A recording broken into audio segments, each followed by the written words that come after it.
And now for the Net 10 Wireless Halftime Show. After an exciting first half of arena football, we welcome you back to New Orleans and the New Orleans Arena. Hi, everybody. I'm James Bates, and welcome back to the Net 10 Wireless Halftime Show. Now, at this point each week in the broadcast, we plan to drop some arena knowledge on you. Make sure you know exactly what you're watching. And with that, we bring in Anthony Herron, who better, not only a player, but a coach in this league. Before we get going, though, Anthony, as a player, what was your best 40 time?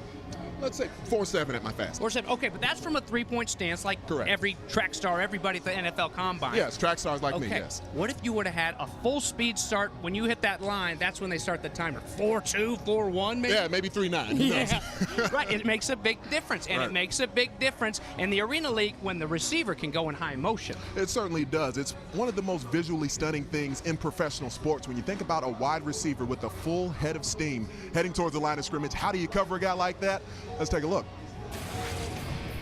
As the wide receiver approaches the line of scrimmage, he's going to build as much momentum as he can to try to make sure he times up the snap perfectly. So the quarterback, with his cadence, he's got to make sure he times it up. He sees out of his periphery the wide receiver approaching the line of scrimmage.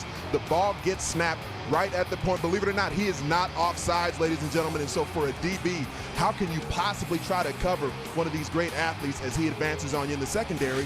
One of the things you'll see is that defensive backs try to press the motion. So when you get to the line of scrimmage as a receiver, you see a guy pressing, that quick move right there is extremely vital to try to have an opportunity to defeat the defender at the line of scrimmage, and then you burst into the secondary. A few key things to make sure you keep in mind. Only one wide receiver is allowed in high motion any particular snap, and you can do it really in any direction. You can go forwards, backwards, sideways, laterally, whatever you want to do, and the timing, extremely important between the quarterback and the wide receiver. The way you time it up at the snap, you have to make sure they're not offsides. And this is a rule that has been in effect since the early days of arena football. Right. One tweak to this rule that has changed, the receiver used to be able to come in motion, stutter step, stop, and throw a defense offside. So timing, that no longer an issue, but still, of course, a big issue with that quarterback.